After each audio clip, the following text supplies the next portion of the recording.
Hello, my loves. Now, I still don't think that anything will ever beat the experience of a physical book and sitting down and reading it and turning pages and smelling the book and all of that experience. I don't. However, I do really appreciate and enjoy the ability of being able to read things digitally. I think there are so many times when it's just so much more convenient. You don't have to carry books around with you, which I'm a very weak wimp, so I don't really like carrying heavy things. So carrying books around like in a bag, it's just too much for me. Just having one device that has like over 100 books on it, amazing. Also, it's just nice if it's like late or it's dark. You don't have to worry about like disturbing other people or having a light on. It's just so convenient having a e-reader. And I've always been a Kindle person, and I'll be honest, that was not really from any sense of loyalty or choice. It was just because Kindle were kind of there first, and they're, you know, kind of the biggest ones that are in your face the most about it, and I just kind of got used to it and have been using a Kindle for the past, I think, like 10 years maybe. Recently I've seen more people talking about a range of other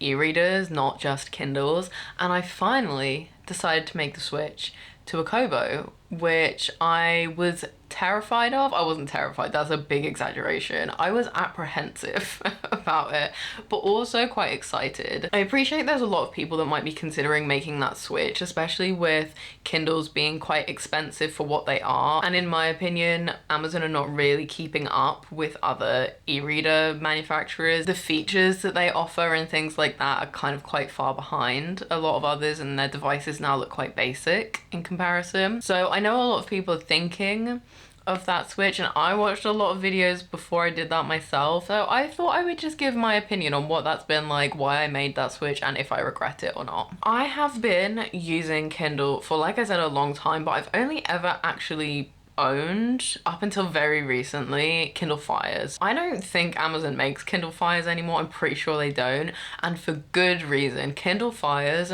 are not good products. They are really bad. Having owned 3 of them, I would, even if you can find one somewhere, don't buy it. This was basically Amazon's attempt of having something that was a tablet, but they were still marketing it as a Kindle, so it was like a Kindle with extras. Because Amazon just did their own thing. They had their own app store and UI and all of that, and as is with anything with Amazon, the UI was ugly, everything was slow and didn't work properly. They were just rubbish, and they did not last long. This is my most recent one. I don't know how old this is because my mum bought it for me, so I can't just check my Amazon purchases to see when I got this. I know it's old. It is years old, and for a long time I wasn't even using it because it's so shit. Basically, to use this, I have nothing installed on it apart from the Kindle app. I did like a full reset of it at one point. Always in airplane mode, aside from if I want to download a book from like the cloud, and then I turn it on for like 5 minutes and turn the internet back off again because the battery just drains so quickly, even if you're not doing anything on it. It's old, it's slow, it's shit, and I wanted an upgrade. I'd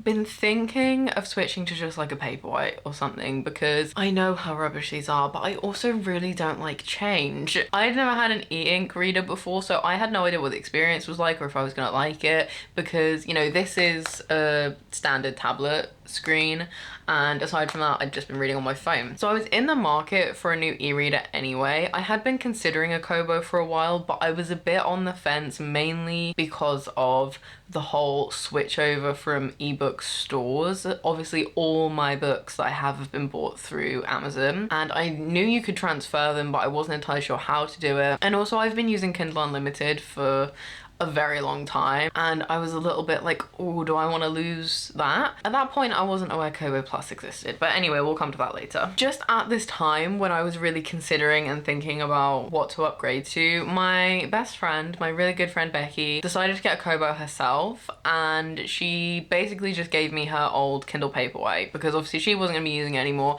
My Kindle's shit, so I was like, this will be a good test to see if I like an e-ink reader or not. I have no idea how old this Kindle is. I could not tell you. I think she said it's probably a couple of years old as well. It works fine, it works okay. It's a little bit slow. It did take me a while to adjust to the black and white display, but after a while it didn't really bother me because most of the time when you're reading, you're not gonna notice it. I did actually quite like the experience of having a device that was solely just for reading, because obviously with the Fire, it's obviously a tablet. There's other things you can do on it, and it doesn't open like just your books. It always opens like the homepage with different pre-installed apps and stuff on it, or on my phone, which is obviously my phone. I liked having a device just for reading. I was fine with the display, and I thought, fuck it, I'll buy it.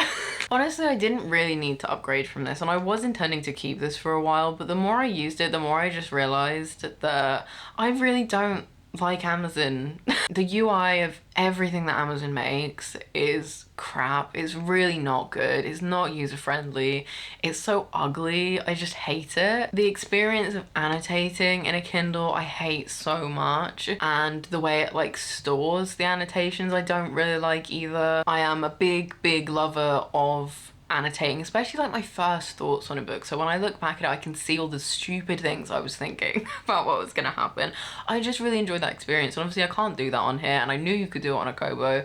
And then the only other thing that had been holding me back was Kindle Unlimited, but the more I thought about it, the more I realized I haven't really read anything from Kindle Unlimited recently at all. And when I looked at what books I did have out, there was only 2 on there that I really wanted to read. The rest of them I didn't really care about that much, and honestly a lot of the books that are being put on Kindle Unlimited I tend to not really care about, so it didn't really feel like a big enough of a reason. So ultimately, after not using this for actually that long, I decided to just go for it, and I bought the Kobo. So in case you're wondering, for comparison, this is the Kobo Libra color in comparison with the Kindle Paperweight. So you can see it is a little bit bigger. The screen isn't really particularly that much of a different size. It is a bit bigger. The main device is mainly the page turning buttons to make it bigger rather than anything else. In comparison to the Kindle Fire, it's obviously a lot smaller. I'm not complaining about that. This bitch is heavy. Also, just look at how cute this is. Like, yes, that is 2 pictures of Dostoevsky and Franz Kafka, as if they're like, when will my husband return from the war?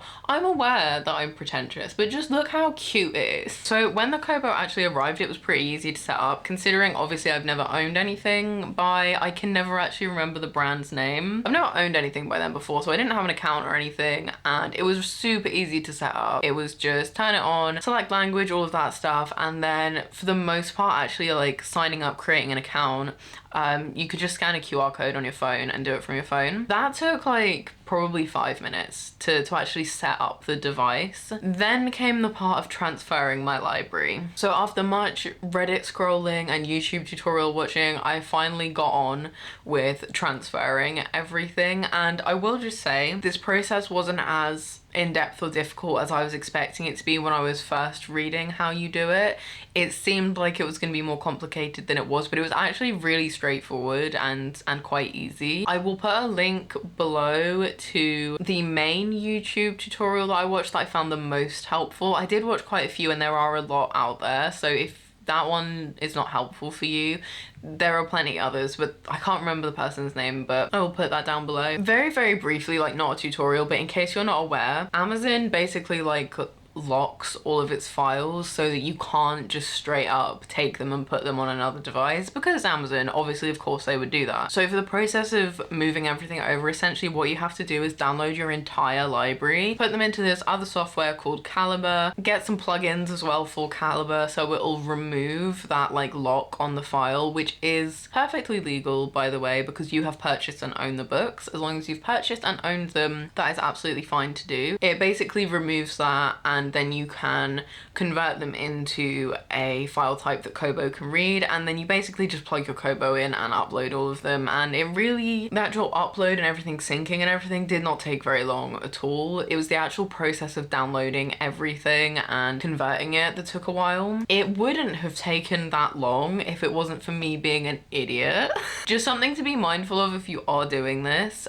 When you are downloading your library, you have to download each book one by one. I had like 200 and something books, but I only ended up downloading I think like 130 or something of them, because there was a lot that I've already read that I had no intention of ever reading again. There were quite a few on there that I just realized I didn't actually want or had no intention to read anytime soon, and obviously they're still there, so I can go and download them if I want them and add them at a later date. But still, 130 something books to individually download each one did still take quite a long time. When you're doing that, you basically have to download it for a specific Kindle, as if you're gonna upload it then directly to your Kindle.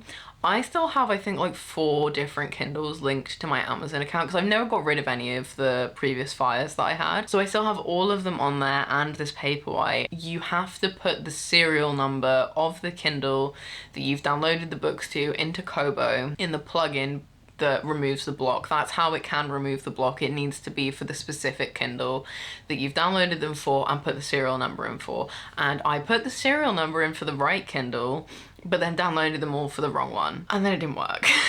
And I downloaded all 130 books, went to convert all of them in one go, and then just like got spammed with error messages because it couldn't convert all of them. And you can't do it from Kindle Fire either, so I couldn't then just download them for the file that I'd selected. I had to delete all of those files and re-download every single one. So basically for me it took double the amount of time it should have, but that's entirely my own fault. The actual process is boring and repetitive, and you can like add in metadata about all of the books if you want more information there, and set up the series so they all link together. You obviously don't have to do that if you don't care about that kind of stuff, but I did just because I knew I would regret it if I didn't, and that does take some time, again obviously doing that for each one, but it really wasn't as bad as I thought it would be, and once you're into the swing of it, it's okay. Don't be overwhelmed by the process, it's not that bad. You hopefully only have to do it once, unless you're stupid like me, and then you have to do it twice. I did have a small error where when I then actually went onto the Kobo, none of the series were displaying.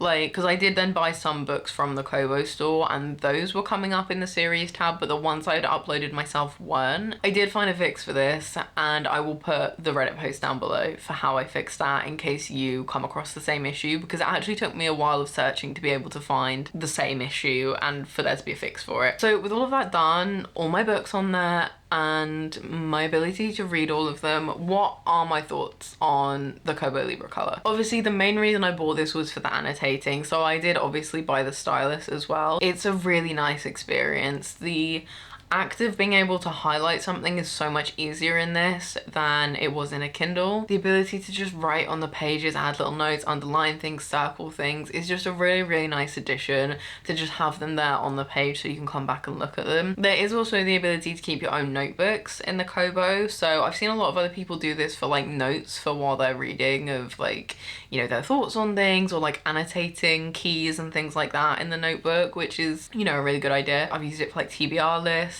so that it's just there and I can access it without having to like go on my phone and look at what I might want to read this month. I've also been using it for like writing notes, because I tend to just get a lot of random ideas for things I want to write while I'm either reading or in the middle of doing something else, and I usually have this with me so I can just quickly like write it in there, and the experience has been really nice. There's a lot of customization available with the notebooks. It's really intuitive. The pen writes really well. There's a lot of different options for the pens you can use. That whole USP of the annotating, the stylus, being able to write on it is really enjoyable. I'm really, really appreciating that. This is the first time I've had like a brand new e-reader for a while as well. The responsiveness of it is wonderful. Wakes up immediately, goes straight back to where I was or to the home page. Everything loads really quickly, downloads quickly. It's wonderful, because, you know, even though this Paperwhite wasn't that bad, it was definitely better than my Fire. There were still things where, like, you know, I'd go to download a book from the cloud and it would say it was downloading and it just wouldn't, and I'd have to like stop and redo it quite a few times, or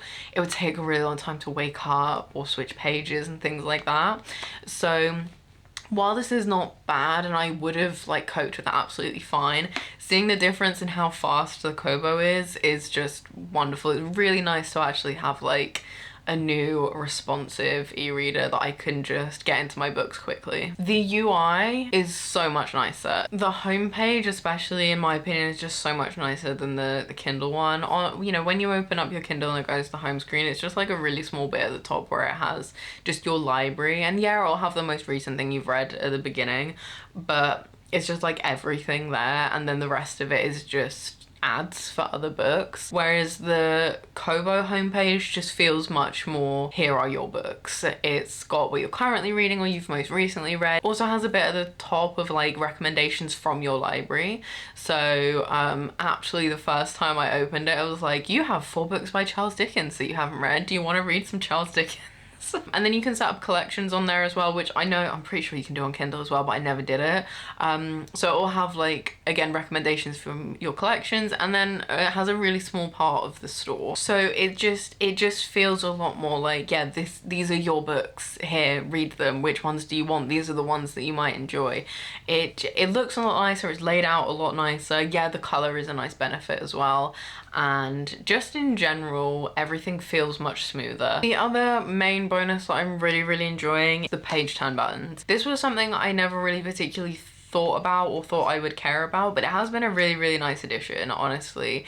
It just feels more comfortable. The only bad thing about the buttons, and this is entirely my own fault, is I definitely put this pop socket in completely the wrong place. I was expecting that I would be holding it like this with the buttons here, but that actually just really hurts my thumb, and I've been holding it more like this and then just like tapping the buttons. So I definitely put this in the wrong place, but it's now too late to move it. I probably will eventually, but yeah, that was my bad. But again, just something to think about. If you are getting this and you're used to the smaller size of a Kindle, think about where you put the pop socket, because I didn't, and I wish I had. I don't really have any big complaints. The process, yeah, was a little bit long, but a lot of that was my own fault. It wasn't as difficult as I was expecting it to be. I don't feel like I'm missing out on anything by not being part of the Amazon store, and knowing that I can just buy things from there and upload them onto my Kobo if I want to, if there's a book that's only available in the Kindle store.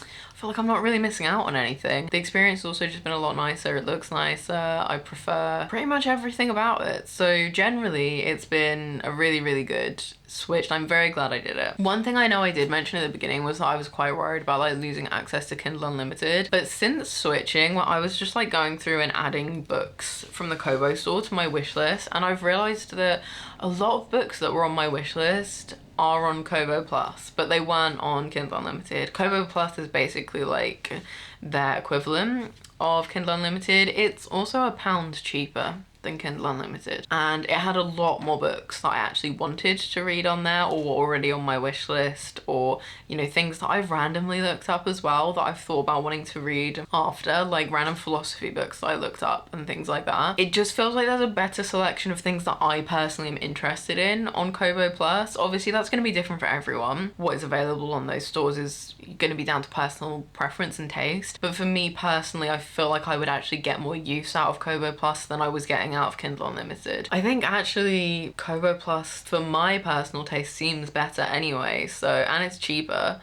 so I don't feel like I'm missing out on anything actually now, retrospectively. I know I said I don't really have any complaints, but you know me, I'm always gonna find something to complain about. They're not massive things, honestly. Just one very small complaint is maybe the size. Like, I like the buttons, I'm okay with the size. This is a lot lighter though. This is more comfortable to hold for a long period of time. This still isn't heavy, and don't get me wrong, it's a lot lighter than this. This was a pain to read with. This is definitely much better than that, which is, and I'm obviously used to the Fire more than the Paperwhite. It is a little bit heavier, it is a little bit more awkward, but again, part of that is probably where I put the pop socket. So I can't say that's entirely their fault. It's a really small thing and it's still comfortable to read with. It is just noticeably like heavier. The only other complaint I really have is the syncing with the mobile app. So obviously I said before, I do quite like reading on my phone because I don't typically bring Kindle, Kobo, whatever out with me, because a lot of the time I stupidly think I'm not gonna read while I'm out. Maybe I should just learn that I'm going to. Also because, like I said before, I am very weak and lazy, and any additional weight in my bag I will avoid at all costs. Kindle, I will say their syncing across devices and apps is really good. It syncs like immediately. You could close something on the Kindle app on your phone and then go to your actual Kindle and it will immediately take you to where you are on your phone, and I did find that incredibly convenient. Kobo doesn't do that. Basically, Kobo will sync to the app if it's a book you've bought in the Kobo store. So obviously a lot of the books, well, the majority of the books that I have on here, I did not buy in there, I've uploaded, so they don't appear in my Kobo app at all. I can't read them on my phone, which isn't like the end of the world, and you know, I suppose kind of fair enough because I have actually uploaded those directly to my Kobo rather than being purchased from the internet. So like, I get that. But I did recently read a book that I had bought from the Kobo store, and I did read some of it on my phone. It's synced my progress from my Kobo to my phone, but then when I read it on my phone for a bit and then went to read on my Kobo, it didn't sync and like skip forward, and then because it had gone back, the progress on my phone went back as well. So it's like the syncing works okay one way but not the other way, and I did see there were maybe some workarounds to this or ways you can get it to work better. I haven't tried that yet. So far that's just one thing that is just not as good and is kind of annoying, but it's really not the end of the world.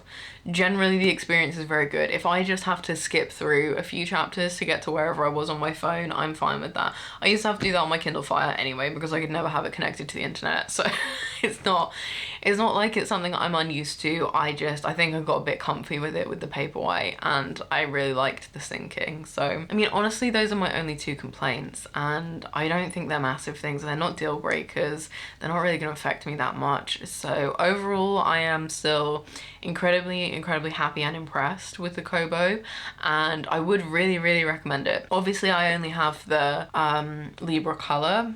No idea what any of the rest of their devices are like, but I think this is a really good option, especially if you like the annotating aspect, if you want the color aspect of it, because this is cheaper, I'm pretty sure, than the new Kindle Color Soft. If you want that and the ability to actually annotate properly, then I would say go for this over the Kindle. If you're thinking about making that switch, then I would say just do it. That is all I have for you today though, so wherever you are, I hope you have a wonderful rest of your day, and I will see you guys soon. Bye.